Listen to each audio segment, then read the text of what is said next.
The desert highway stretched endlessly under a bruised twilight sky, the kind of evening that hung heavy with dust and gasoline fumes and the promise of something dangerous about to break loose. Route 66 cut through the wasteland like a scar, and somewhere along that ribbon of cracked asphalt, the Vixen found herself trapped in a situation that even her sharp instincts hadn't seen coming. This wasn't how things were supposed to go down.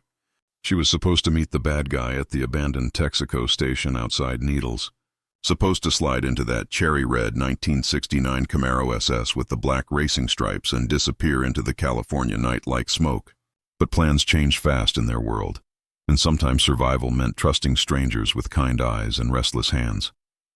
Before we dive deeper into this tale of betrayal, escape, and the kind of loyalty that burns hotter than chrome under the desert sun, hit that like button, subscribe to Classic Romance Stories, and drop a comment telling us about your favorite muscle car memory. Now, let's ride into the darkness where the Vixen's story takes a turn nobody expected, and where the bad guy's patience would be tested like never before. The trouble started 3 days before the Needles meeting, back in a roadside bar outside Barstow, where the neon Coors sign flickered red and gold against weathered wood siding. The Vixen had been working a job, nothing complicated, just lifting some cash from a card game where the players were too drunk and too arrogant to notice her watching from the corner booth. She wore a black leather mini-skirt that night, paired with a crimson silk blouse that caught the light every time she moved, and knee-high boots that clicked against the sticky linoleum floor with deliberate precision. Her hair fell in dark waves past her shoulders, and her eyes, lined with that perfect cat-eye makeup that every woman tried to master in 1970 but few could pull off, scanned the room with the practiced ease of someone who'd learned to read danger before it announced itself. The bad guy was 2 states away handling business with the crew, something about a shipment that needed moving through Arizona, and she'd told him she could handle this solo. She always could. That's what he loved about her, that fierce independence that never asked permission, never apologized for taking what the world owed her. But even the smartest players miscalculate sometimes. And the Vixen hadn't counted on Mickey Torrance being in that bar, hadn't expected to see the man who'd put a price on both her head and the bad guys, after a deal went sideways in Las Vegas 6 months back. Mickey spotted her before she could slip out the back door, his meaty hand clamping around her wrist as she passed the pool table where his boys were running 8-ball and drinking whiskey straight from the bottle.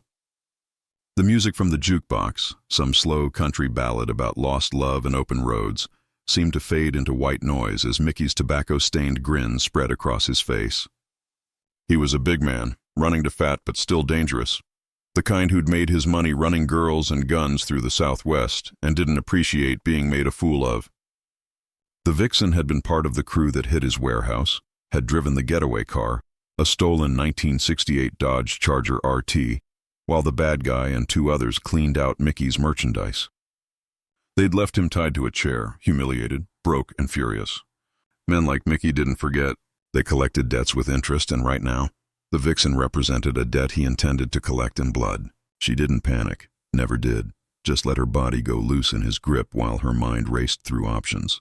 She could feel the small blade tucked into her boot, could picture exactly how she'd drive it into his kidney if she got the angle right.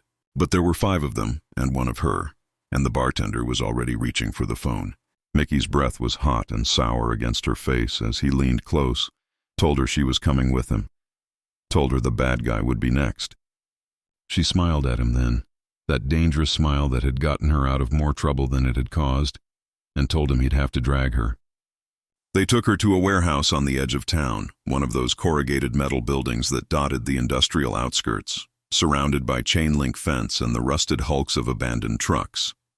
They bound her wrists with rope and locked her in a back office that smelled of motor oil and stale cigarettes. A single bare bulb, swinging from the ceiling, casting shadows that danced across cinder-block walls covered in girly calendars from 1965. Mickey left 2 of his boys to watch her, told them he was heading back to make some calls, figure out how to leverage this situation for maximum profit. Maybe he'd ransom her to the bad guy, maybe he'd just make her disappear as a message. The Vixen sat in that metal folding chair and worked the ropes, testing the knots, feeling for weaknesses, while her mind catalogued every detail of the room. There was a window, painted black, but she could see slivers of streetlight around the edges. There was a ventilation grate. There was a loose floor tile near the desk. She filed it all away and waited, because patience was a weapon just as surely as the blade in her boot. And she knew the bad guy would move heaven and earth to find her once he realized she'd missed their scheduled call. But she also knew she couldn't count on rescue. In their world, you saved yourself first, then got saved if you were lucky. The two guards were young, barely out of their teens, with that combination of cockiness and inexperience that made them dangerous in unpredictable ways. One was tall and lean with greased-back hair and a denim jacket covered in patches. The other shorter and stocky with nervous hands that kept fidgeting with his lighter. They took turns watching her, smoking endless cigarettes, playing cards on an overturned crate, occasionally making crude comments that the Vixen ignored with the practiced ease of someone who'd heard worse and survived better men. Hours crawled past. The warehouse settled into night sounds, the tick of cooling metal, the distant howl of a dog, the occasional rumble of a truck on the highway. Then around midnight, the tall one stepped out to take a piss, and the stocky one sat down across from the Vixen with a different look in his eyes. He was younger than she'd first thought, maybe 17, with a soft face that hadn't yet hardened into the mask most men in this life eventually wore. He asked her if she wanted water. She said yes. He brought her a dented tin cup filled from a tap in the corner, held it to her lips because her hands were still bound. Their eyes met over the rim of that cup, and the Vixen saw something unexpected. Loneliness.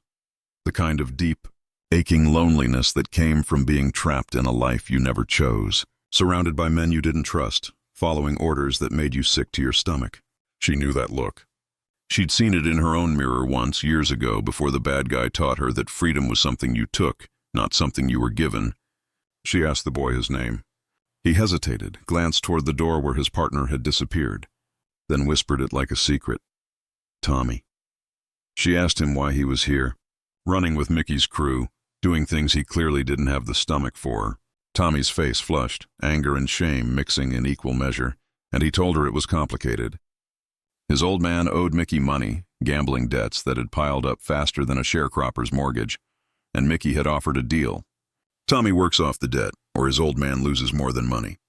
Mickey had a way of making people lose fingers, kneecaps, family members. Tommy had 2 younger sisters.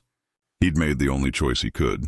The Vixen listened, nodded, and then spoke in that low, steady voice that could cut through panic and reason like nothing else. She told Tommy that men like Mickey dealt in chains, that every debt paid just led to another, that there was no working your way free from men who dealt in fear. She told him she understood being trapped, understood making hard choices, but she also understood that some choices were doors that only locked from one side.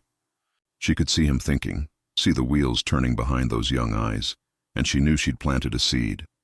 But seeds took time to grow, and she didn't have time.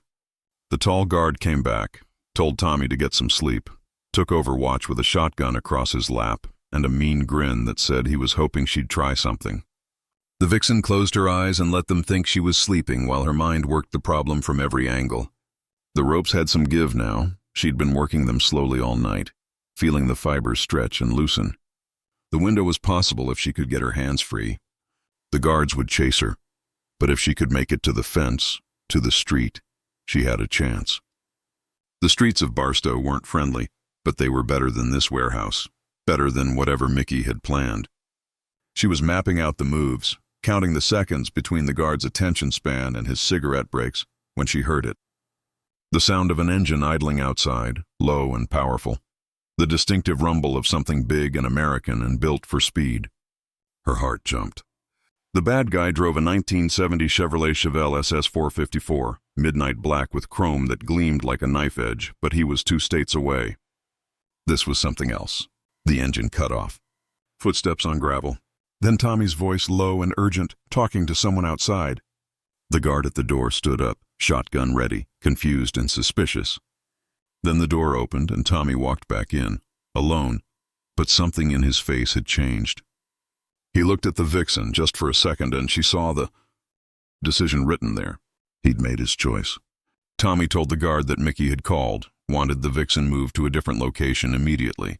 Some place across town where they could keep her secure until the negotiations with the bad guy went down. The guard was skeptical, demanded to know why Mickey hadn't called him directly. and Tommy said the phone lines at the bar were down. Mickey had sent a runner. There wasn't time to argue. It was weak, as cover stories went. But it was late, and the guard was tired and cocky enough to believe that he was important enough to be kept in the loop.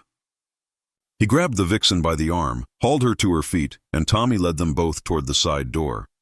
They stepped out into the cool desert night, and that's when the Vixen saw the car.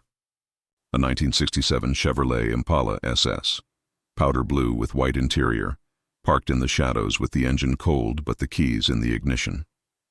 Tommy's car, had to be. The guard was still grumbling, looking around for Mickey's runner when Tommy moved. It wasn't smooth, wasn't professional, but it was committed. He swung the tire iron he'd been hiding behind his back, connected with the guard's skull with a sound like a baseball bat hitting a watermelon, and the big man went down hard. The shotgun clattered to the asphalt. The Vixen didn't waste time asking questions. She turned her back to Tommy, felt his shaking hands work at the knots binding her wrists, felt the rope finally give way. She grabbed the shotgun, broke it open, checked the shells, then looked at the boy who'd just thrown away his life for a woman he'd met 6 hours ago. Tommy was breathing hard, staring at the unconscious guard like he couldn't believe what he'd done, and the Vixen grabbed his face in both hands and made him look at her. She told him he had 2 choices. He could run with her right now, disappear into the night and never look back, or he could stay and try to explain this to Mickey. Either way, he'd just painted a target on his back that would never wash off. Tommy looked at her, looked at the Impala, looked at the warehouse where his partner was probably still playing solitaire and wondering where everyone went, and then he made his second choice of the night. He told her to take the car. She asked where he'd go, how he'd survive, and Tommy pulled a crumpled envelope from his jacket pocket. Bus ticket to Seattle, he said, and enough cash to get started. He'd been planning this for weeks, waiting for the courage, and tonight she'd given it to him. The Vixen kissed him on the forehead, told him he'd done a brave thing, told him to run fast and never stop running. Then she slid into the Impala, fired up that 327 cubic inch V8 engine, and felt the power rumble through the chassis like thunder rolling across the desert floor. The last thing she saw in the rearview mirror was Tommy dragging the unconscious guard into the warehouse, buying her precious minutes before the alarm went up. Then she slammed the Impala into gear and pointed it toward Needles, toward Route 66, toward the bad guy and that cherry-red Camaro and the life they'd built together out of chrome and gasoline and defiance. She drove through the night with the windows down and the radio playing low, some DJ spinning records from a station out of Bakersfield, playing Waylon Jennings and Merle Haggard and all those outlaw country songs that understood what it meant to live outside the lines. The Impala handled like a dream, smooth and powerful, and the Vixen found herself grateful to the lonely boy who'd given her this gift. She wondered if Tommy would make it to Seattle, wondered if he'd find whatever he was looking for, wondered if 20 years from now he'd tell someone about the night he helped a dangerous woman escape from dangerous men. Probably not. Some stories stayed buried, stayed secret, lived only in the scars and memories of the people who survived them. The highway unreeled before her, white lines strobing past in the headlights, and she pushed the Impala harder, feeling the speedometer needle climb past 80, past 90. She had to reach the bad guy before Mickey figured out where she was heading, had to warn him that the situation had gone radioactive. Mickey would be calling in favors, sending out his network of informants and muscle, and the crew needed to be ready for war. The desert landscape rolled past in shades of black and gray, broken only by the occasional lights of a truck stop or the distant glow of a town she'd bypass without slowing. The stars overhead were hard and bright and infinite, and the Vixen felt that familiar rush of freedom that came from outrunning death one more time. She made Needles by dawn, the sky turning from black to deep blue to that particular shade of gold that only existed in the desert before the sun climbed high enough to burn. The abandoned Texaco station sat at a crossroads 3 miles outside town, its pumps long dry, its windows shattered, its sign hanging at an angle that suggested the wind had been trying to tear it down for decades. The Vixen pulled the Impala around back, where the old service bays provided cover from the road, and killed the engine. Then she waited. The morning was cold, that desert cold that made you forget how hot the day would get, and she wrapped her arms around herself, still wearing the clothes from 3 days ago, stained with dust and sweat and the close call of mortality. She didn't have to wait long. Right at 7, Exactly when they'd planned their meeting 72 hours ago, she heard it. That unmistakable rumble of the 1969 Camaro SS, that big Block 396 engine announcing itself like rolling thunder, and her heart did something it rarely did. It softened. The Camaro came around the corner fast, kicking up dust, and she saw him behind the wheel. The bad guy, leather jacket worn soft with years, sunglasses reflecting the rising sun, jaw set in that hard line that meant he'd been expecting trouble and was ready to deliver it back tenfold. He slid the Camaro to a stop next to the Impala, killed the engine, and was out of the car before the dust settled. The bad guy took in the scene with the practiced eye of someone who'd learned to read situations in seconds. The Vixen standing there alive but worn, the unfamiliar Impala, the absence of her own car, and the look on her face that told him the past 3 days had been anything but smooth. He crossed the distance between them in 3 long strides and pulled her against him, one hand cupping the back of her head, the other wrapped around her waist like he could hold her together through sheer force of will. She let herself lean into him for exactly 10 seconds, breathing in the familiar smell of leather and tobacco and the particular brand of cheap soap he always used, feeling the steady beat of his heart against her cheek. Then she pulled back and started talking. She told him everything: the bar in Barstow, Mickey Torrance, the warehouse, the lonely boy named Tommy who'd given her the Impala and her freedom. The bad guy listened without interrupting, his face unreadable behind those sunglasses, but she could feel the rage building in him like pressure in a boiler. When she finished, he was quiet for a long moment, just looking at her like he was memorizing every detail, making sure she was really there and really whole. Then he took off his sunglasses and she saw his eyes. They were the color of winter sky, pale blue and cold and absolutely lethal. He told her Mickey Torrance was a dead man. She told him Mickey had a crew, had guns, had resources. The bad guy told her he didn't care if Mickey had an army. Nobody touched his woman and lived to spend the bounty. They spent the next hour planning in the shade of the service bay, sitting on the Camaro's hood while the desert heated up around them and the highway shimmered in the distance. The bad guy had brought the crew up to speed before leaving Arizona, and they were already moving into position. Bobby's 6-string Martinez, who could hotwire anything with wheels and fought like a boxer with a grudge, was coming up from Phoenix with his 1968 Plymouth Roadrunner. Danny Chen, the quietest member of the crew and the best shot any of them had ever seen, was already in Barstow setting up surveillance on Mickey's operations. And Maria Cortez, who'd been running with them since the Santa Fe job 2 years back and knew more about explosives than most Army engineers, was acquiring the supplies they'd need to make Mickey's warehouse a very unhappy place. The Vixen listened to the plan, suggested modifications, pointed out vulnerabilities. This was how they worked, this partnership built on equal parts trust and talent. The bad guy never made a move without her input, and she never held back her opinions. They'd survived this long because they treated each other like the professionals they were, like partners in every sense of the word. When the planning was done, he pulled a package from the Camaro's trunk. Fresh clothes, her favorite boots, the .38 special revolver she always carried, and a thermos of coffee that was probably cold by now but tasted like redemption anyway. She changed in the abandoned station's bathroom, washing road dust from her face and arms with water from a bottle, braiding her hair back in the practical style she wore for work.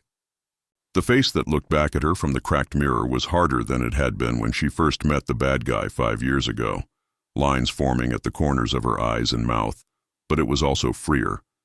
She'd spent her youth being told what she couldn't do, couldn't be, couldn't have, and then she'd met a man who looked at her and saw an equal, who taught her to pick locks and drive fast and shoot straight, who never once asked her to be less than she was.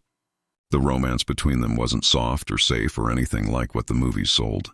It was dangerous and intense, and absolutely real, built on desert highways and narrow escapes and the kind of loyalty that most people never experienced.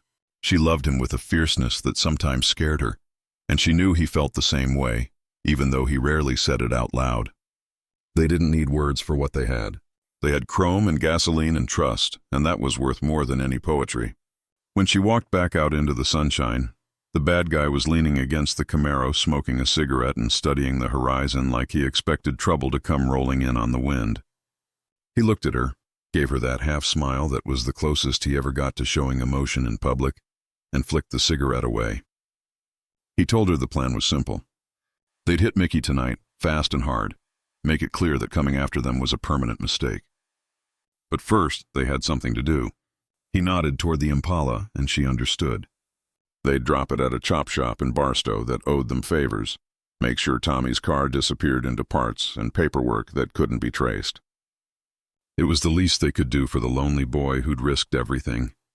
The bad guy fired up the Camaro while the Vixen slid back into the Impala, and they rolled out onto Route 66 in tandem, two muscle cars running side by side through the desert morning. The Camaro's red paint gleamed like fresh blood against the gray asphalt, and for a moment, the Vixen let herself appreciate the beauty of it. The raw power, the classic lines, the promise of speed and freedom that these machines represented, they were more than transportation. They were statements, declarations of independence, rolling rebellion against a world that wanted everyone filing into neat little boxes. The chop shop was run by a Korean war vet named Polly who'd lost 3 fingers to shrapnel and gained a healthy distrust of authority. He took one look at the Impala, didn't ask questions, just quoted them a fair price for the car and promised it would be gone by sunset. The bad guy counted out cash from a roll in his jacket pocket, while the Vixen transferred her few belongings to the Camaro. Then they were back on the highway, heading deeper into Barstow as the afternoon sun climbed toward its peak. The bad guy drove with one hand on the wheel, the other resting on her thigh, that casual intimacy that spoke of years together and miles shared. They didn't talk much, didn't need to. The engine's rumble said everything important, and the road ahead promised the kind of justice that the law never delivered but outlaws understood perfectly. Mickey had made his choice when he grabbed the Vixen in that bar. Now he'd live with the consequences, however briefly. They met the crew at a roadside motel called the Desert Rose, a collection of sad little bungalows arranged in a horseshoe around a swimming pool that hadn't seen water in a decade. Bobby and Danny were already there, the Roadrunner parked in the shade throwing off heat like a furnace, and they greeted the Vixen with the easy camaraderie of people who'd bled together and knew they could count on each other when it mattered. Maria rolled up 20 minutes later in a 1969 Dodge Dart with the trunk sitting suspiciously low on its springs, and when she popped it open they saw enough hardware to start a small war. The bad guy laid out the plan one more time, making sure everyone understood their role, their timing, their exit strategy. Mickey's warehouse would be empty after 10, most of his crew out making collections or running errands. They'd go in quiet, set charges on the support columns, give Mickey a message he'd feel in his bones. The Vixen would be point, because she knew the layout and could move quieter than any of them. The bad guy would be her shadow, because he'd rather die than let her walk into danger alone. Bobby and Danny would handle perimeter, make sure no surprises rolled up while they were working. Maria would supervise the demolition because she loved her work and never cut corners. It was a good plan, clean and professional, the kind of operation they'd run dozens of times before. But the Vixen had learned long ago that good plans only lasted until the first shot was fired. They waited in that motel room while the sun crawled across the sky and the temperature dropped with the coming evening. The bad guy cleaned his guns, a ritual he never skipped, field stripping and reassembling each piece with the practiced efficiency of someone who'd learned these skills in places where mistakes were measured in body bags. The Vixen sat by the window watching the road, smoking cigarettes and thinking about Tommy, hoping the kid had made his bus to Seattle, hoping he'd find whatever peace people like them never could. She thought about the choices that had brought her to this moment, this motel room, this crew, this life. She'd grown up in suburbs, gone to school, had plans for college and career and all the normal things normal people wanted. Then she'd met the wrong man at the right time, or maybe the right man at the wrong time, depending on how you looked at it.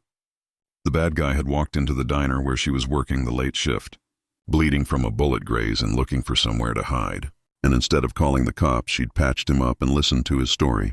3 weeks later, she was driving Getaway on her first job, and 6 months after that, she couldn't remember why she'd ever wanted normal. This life was dangerous and uncertain and definitely illegal, but it was hers. She made her own choices, lived by her own rules, and answered to nobody except the man currently checking the magazine on a Colt 1911 like he was performing surgery. Darkness came fast in the desert, the sun dropping below the horizon and taking all its warmth with it. They suited up in black, practical clothes that wouldn't snag or shine and loaded into the cars. The Vixen rode with the bad guy in the Camaro, the engine's rumble settling her nerves and sharpening her focus the way it always did. They took surface streets to avoid attention, rolling through residential neighborhoods where families were settling in for the night, watching television, tucking kids into bed, living lives that would never intersect with the world of vintage muscle cars and outlaw justice. The warehouse district was dark and industrial, all shadows and sodium lights and the distant hum of the interstate. They parked 3 blocks away and went in on foot, moving quietly through alleys and between buildings, while Bobby and Danny took up positions with sightlines on the entrances. The warehouse looked exactly as the Vixen remembered it, that same chain-link fence, same corrugated metal, same sense of menace hanging in the air like ozone before a storm. She led them to the window she'd identified during her captivity, and the bad guy jimmied it open with a pry bar, the metal groaning softly in the night. Then they were inside, moving through darkness that smelled of motor oil and concrete dust, and the Vixen felt the adrenaline kick in, felt her senses sharpen and her breathing slow. The warehouse was empty except for 2 guards in the main office, both of them playing cards and drinking beer like they were getting paid to relax. The Vixen and the bad guy moved past them like ghosts, heading for the support columns that Maria had identified from the blueprints they'd pulled from county records. Maria was already there, working in the dark with the confidence of someone who could assemble a bomb blindfolded, placing charges with mathematical precision. The Vixen watched her work while the bad guy kept watch on the office, and for a moment she felt a fierce pride in this crew they'd built. These weren't just criminals. They were professionals, craftspeople, artists in their own dangerous medium. When the charges were set, Maria checked her watch, set the timer for 20 minutes, and gave them the thumbs up. They were moving back toward the window when the side door opened, and Mickey Torrance walked in with 4 of his boys, all of them armed, all of them looking for blood. The Vixen froze. The bad guy didn't. He stepped between her and Mickey like a wall made of leather and rage, and the temperature in that warehouse dropped 20 degrees. Mickey's grin was ugly in the dim light, all yellowed teeth and malice. He told the bad guy he'd been expecting them, told him Danny Chen wasn't nearly as subtle as he thought he was, told him they'd walked into a trap. The Vixen calculated angles, counted guns, measured distances, and came up with bad odds getting worse. But she also noticed that Mickey's attention was fixed on the bad guy, that ancient male instinct to focus on the biggest threat, and that was his first mistake. His second mistake was assuming she'd stay put like a good little hostage. She moved sideways, drawing her .38 Special in one smooth motion, and put 2 rounds into the overhead lights. The warehouse plunged into darkness. Gunfire erupted, muzzle flashes strobing like lightning, and the bad guy grabbed her hand and they ran. Behind them, Maria was shouting about the timer, about getting clear, and then Bobby and Danny were laying down covering fire from outside, and it was chaos. They hit the window running, crashed through into the cool night air, and the bad guy half carried her toward the fence while bullets chewed up asphalt behind them. They were over the chain link and running for the cars when the charges blew. The explosion was beautiful and terrible, a flower of orange flame that punched through the warehouse roof and sent debris spinning into the night sky. The shockwave hit them like a physical blow, and the Vixen stumbled, felt the bad guy's arms around her, felt him lift her bodily and keep running. They reached the Camaro just as secondary explosions started cooking off, probably Mickey's ammunition stores going up, and the bad guy dumped her into the passenger seat before sliding behind the wheel. The engine roared to life and they were moving before her door was fully closed. Behind them, the warehouse was fully engulfed, fire reaching toward the stars, and somewhere in that inferno, Mickey Torrance was learning the final lesson about revenge and consequences. The crew rallied at a truck stop 15 miles down the highway, everyone intact if a little singed, and they split up with plans to regroup in Nevada once the heat died down. Maria hugged the Vixen hard, told her she was glad she'd made it out, told her that lonely boy Tommy had saved more than one life tonight. Then they were gone, taillights disappearing into the darkness, and it was just the bad guy and the Vixen and the Camaro and the open road. They drove through the night without destination, just pointing the Camaro west and letting the miles unspool behind them. The bad guy's hands were white-knuckled on the steering wheel, adrenaline and rage still burning through his system, and the Vixen put her hand over his, felt him gradually relax. They didn't talk about how close it had been, didn't analyze the operation or critique the execution. They just drove, letting the road work its magic, letting the engine's steady rumble smooth out the rough edges of mortality and violence. Somewhere around 3 a.m, they pulled into an abandoned rest stop, one of those vintage roadside parks with picnic tables and rusted grills and weeds growing through cracked concrete. The bad guy killed the engine and they sat in the sudden silence, listening to metal tick as it cooled, watching the stars wheel overhead in their ancient patterns. Then he turned to her, cupped her face in both hands, and kissed her with the kind of intensity that came from almost losing something precious. She kissed him back, pouring everything she felt into it, all the fear and relief and fierce joy of still being alive. When they finally broke apart, he rested his forehead against hers and told her something he rarely said out loud. He told her he loved her. She told him she knew. Told him she loved him too. Told him they'd keep running these roads together until the wheels fell off or the world ended, whichever came first. Dawn found them back on Route 66, heading west toward California and the coast and whatever came next. The Camaro's red paint gleamed in the early light, chrome catching the sun like mirrors, and the Vixen felt something settle in her chest. Peace, maybe, or at least the closest thing to it that people like them ever found. She thought about Tommy again. Hoped he was watching Seattle rain fall instead of desert dust. Hoped he'd found his freedom. She thought about the years ahead, the jobs they'd run, the miles they'd drive, the narrow escapes and close calls that defined their existence.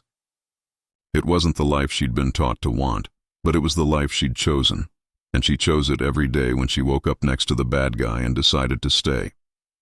That was what love meant in their world. Not safety or comfort or promises about forever.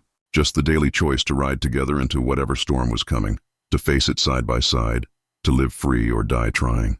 The highway stretched endlessly ahead, black asphalt cutting through red desert, and the Vixen put her hand on the bad guy's thigh, felt him cover it with his own. They didn't need words. They had this moment, this car, this road, and each other. That was enough. That was everything.